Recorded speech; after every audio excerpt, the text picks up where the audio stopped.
planning commission that we reappointed. I understand that Scott Davis is here. Sorry, we were efficient this morning, but come on, Carl.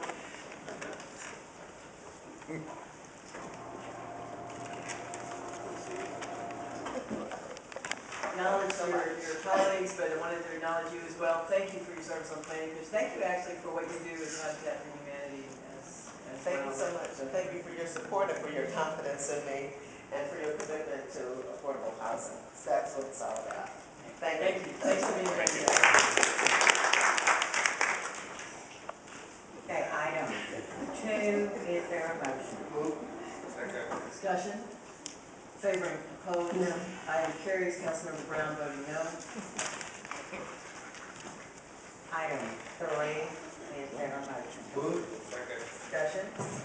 Favoring, opposed. Item carries.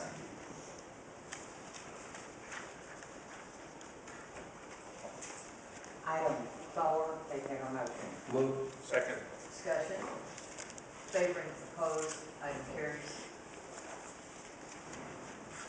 Item 6, is there a motion? Move. Second. Discussion. Favoring, opposed. Item carries. Item 7, is there a motion? Move. Second. Discussion. Favoring, opposed. Item carries. Okay, item 8 is an ordinance. Move. Second. Discussion. That's just the ordinance. Just need a vote. Discussion. Favoring, opposed. Item carries.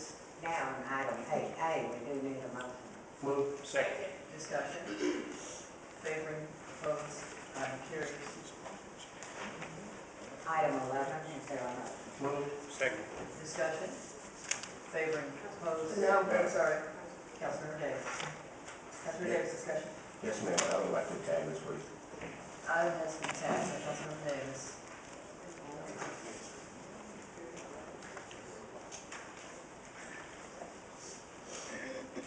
Item 13 is an ordinance. Discussion. Councilmember Pennington. Thank you, Mayor. I favor this ordinance, and I also noted on page 25 of the red line copy of the ordinance, there's a requirement that it be reviewed again in 5 years. I think that the aim of this ordinance is to end discrimination, and I'm sure that all of us sitting at the table here would agree with that goal. But I don't think that it can be achieved without vigilance, that is, evaluating, the enforcement mechanisms, evaluating the performance of the contractors who are preferred by this ordinance.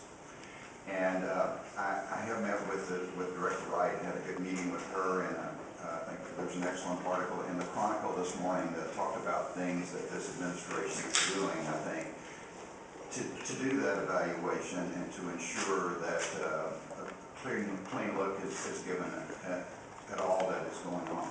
I would like to see that a goal of the administration of the city and the administration to look at this on a regular basis, to evaluate all aspects of it, so that after another 5 years, we might be in a position to eliminate this program, because everyone is being treated equally and no one is being given preferences.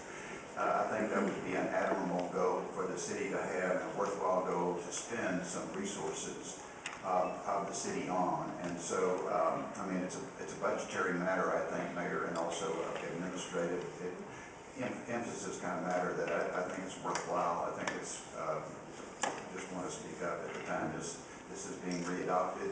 Among the things I think we ought to do is to try to determine, when we have met the goals of this program. I didn't, that's not stated in the ordinance. I know there's information in the disparity study, but just to keep the searchlight shining on this, to be sure that we're doing all we can do to end discrimination, but also to end preferences that are part of the program. Thank you. Noted. Councilmember Rodriguez. Thank you, Mayor, and I want to thank the administration for bringing this item forward today.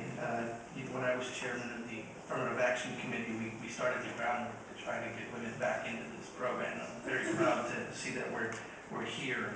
We led the transition from affirmative action to OVO, and now I think we have a model for the rest of the country. So that was the goal when I was chair, was to have a better program than we started, and I think we're on the road to doing that. And also to make sure that the NERA study was implemented, and we did have the facts and results to share with council. And I'm just very proud that we're able to do this today. We had a lot of great partners and stakeholders that worked on this. Jeff Nielsen from the Houston Contractors Association. It was always a pleasure working with Jeff when I was the chairman.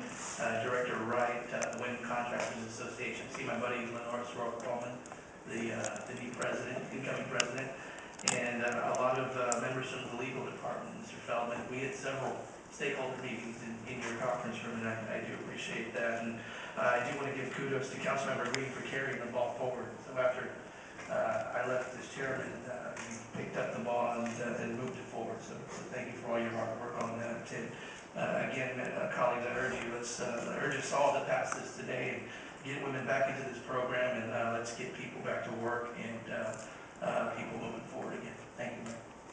Councilmember Adams. Thank you, Mayor. I just wanted first of all, to thank his administration as well as those various department heads that played a vital role. I remember being elected and I first came to council. This was an issue, one of the hottest topics that we were speaking about women businesses and how do we make sure that the goals are being met. But one of my concerns that I have, and I continue to discuss it, and I'll discuss it with colleagues, and thank you as well, for since you came on board, having the drive to move things forward so it'll be a fair process. But I just want to continue to make sure that we don't forget what brought us here in the first place. What allowed us to get here when women businesses were not being used in the past. And so we just need to make sure, and I heard Matt Parker say yesterday, to talk about enforcement and making sure that that the eyes are on the contractors to make sure they use the businesses. Because if they fail to use the businesses and use the women-owned businesses, then we're back to square one where we were. When you look at the 34% of the goal that we have to meet or we have to reach, we have to make sure we still have to stay in line that the 34% is still a good faith effort among our primes as well as our contractors. Well, what does that mean? That means that once we see that a prime is not meeting their goal, if they're steady at 9% or 8%, that we need to reach out to them and tell them to do better. Because what happens is that same company comes before City Council again for a contract. And we're to notice that, but then nothing is being done about it because of their past history. We're going to have to set the precedents, and one thing I like to charge all my colleagues is that when contracts come before City Council, is that we really look at those contracts to make sure that they're honoring their past performance on other contracts when it comes to minority-owned businesses as well as women-owned businesses. So I just wanted to get that out there in the atmosphere. I'm glad that where we are today. I really think all of my colleagues, Councilmember Green for taking charge in his first election season, to take this as a priority of his out of his office with the help of the mayor and her administration and moving this forward. But don't forget what brought us here in the first place. We need to keep our eye on it, keep our eye on the departments to make sure that they're keeping an eye on the contracts when it comes to enforcement, to making sure that they're holding their own and looking at these contracts, because we can't forget that, because they were removed for a reason. We just don't hope that we don't repeat the cycle going forward with protecting these women-owned businesses. I do support this item. I'm glad that we're here. I'm glad we're making progress in Chapter 15 and moving forward, especially with the sanctions and all the women-owned businesses, the Houston Contractors Association, that we continue to work together, even when we see those things that are occurring, that we raise the flag and we try to do something about it before it comes back to council and we get all these letters of excuses. We need to, work on it now as we continue to move forward. So again, kudos to OBO for what you continue to do this, and I believe that hopefully, if I can do anything for you when we come to this budget process, to make sure we have the necessary personnel to keep an eye on that, we're willing to do that. So I support you, and again, thank you, Mayor and Councilmember Green, for taking the charge and moving this forward. Thank you. Councilmember Wong. Thank you, Mayor. And, I do appreciate the administration bringing this item up, because we are going to send a strong message to the community that we are going to enforce the role. And I do appreciate Director Wright for coming to my office, answering questions, as well as helping me trying to reach out to, especially to the Asian community on this goal so that they know that they are going to join in the program. Mayor, I think this ordinance is going to send out a strong message to contractors and subcontractors that we are going to enforce the rules and there will be sanction. The last time we had a problem is this company did not follow the goal, but the question is who is going to enforce it? The commission is going to rule, suppose, against the vote of the council, then the question is who is going to enforce this? If we have such things that are going to happen again next time. Councilmember, the ordinance has remedies for contractors who don't make the good faith effort up to and including, and Mr. Feldman's listing, up to and including debarment. That is but that is a process that ultimately ends with city council. The other mechanism that we have is that we can reject as a body those contracts coming from contractors that we don't believe have made good faith efforts. Okay, thank you, ma'am. Councilmember Burke. Good morning, Mayor. Good morning, Council. Let me just say that this is a great day for us here in Houston. Director Wright has done a wonderful job, and I really do appreciate it. I just want to make sure that we enforce what we're doing here today. It sounds good on paper, looks great, but no enforcement is not worth the paper it's written on. And if I just may say one thing, and I'm through. Last Monday, I was here and turning in some paperwork to the city attorney's office, and I was watching a man eating out of our trash can. And security asked me, "What do you want me to do?" I said, "What are you supposed to do?" Don't ask me. Enforce the rules. That's why I'm saying this right now. We have a good plan in place. Let's make sure it's enforced. Thank you very much. Mayor Pro Tem Gonzalez. Thank you, Mayor. I want to thank you for bringing this forward, and as it was already mentioned as well, I want to thank Councilmember Rodriguez because I remember when he was serving as chair of the MWSBE committee and his work early on and making a lot of these things happen as well. All of the groups that are here, the stakeholders that have given so much of their time and energy to make this happen, and Councilmember Green as well for getting us to this point, Attorney Feldman and his team. I want to thank Carlisa Wright, our director, as well, for such a job well done, and her entire team as well.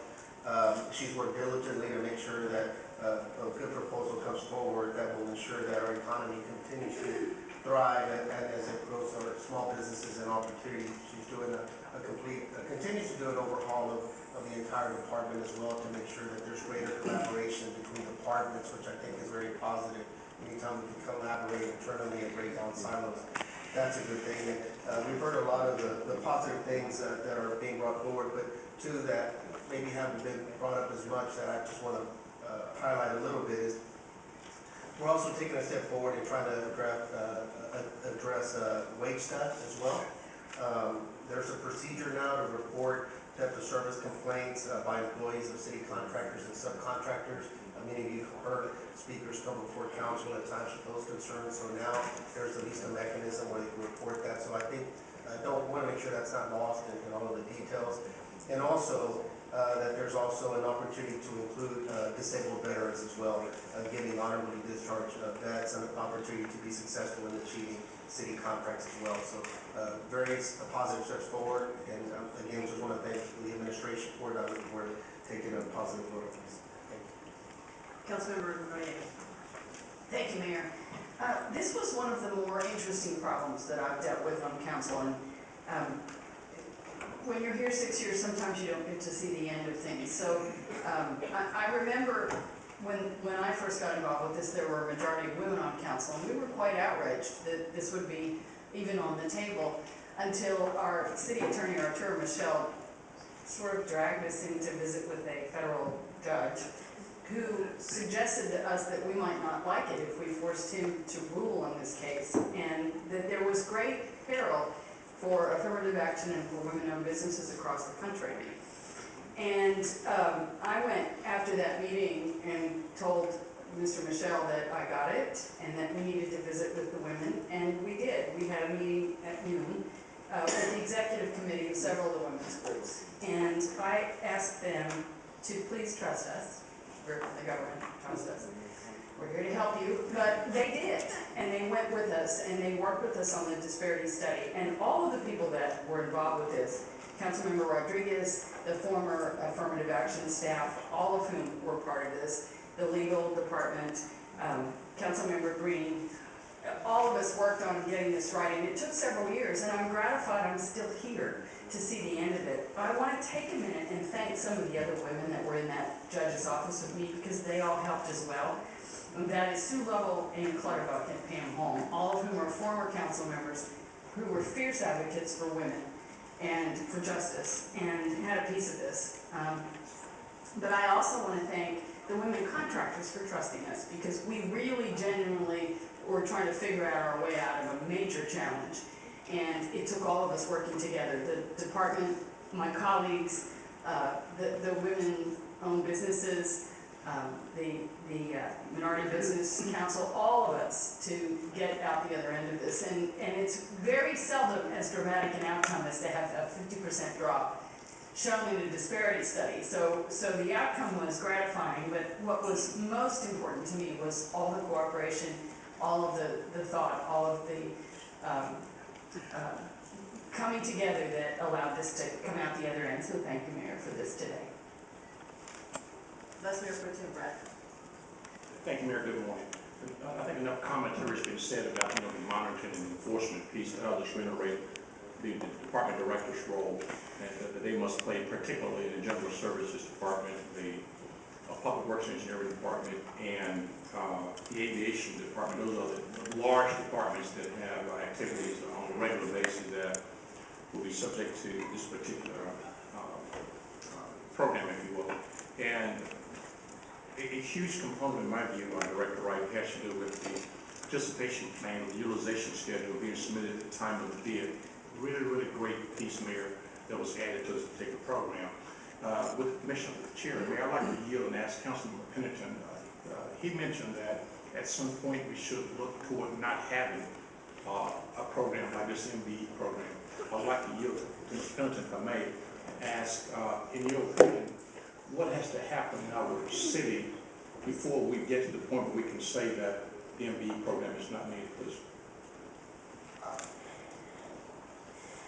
That was one of the questions that I asked. I don't know what the goal should be, and I think, and thinking about it a little bit, it's probably a moving target, because the available labor in a particular sector can go up, it can go down, and but I think at some point, I think some experts, probably not you or I, but some experts could determine through anecdotal information, by reviewing the records of the contracts, and also what others are doing around the country, that that we have met our goals. Hopefully that will be the case. As I said, in the eyes of many, this is a preference, and I think that is divisive for our society. And so I think the sooner that we can achieve the goal of non-discrimination, the better. And I do not know how we would do that. I'm not an expert. I know there are things like improving the bonding capacity, improving training, improving insurance. There are a lot of nuts and bolts things that can be done, but whether exactly how long it takes to get there, I just don't know. Thank you.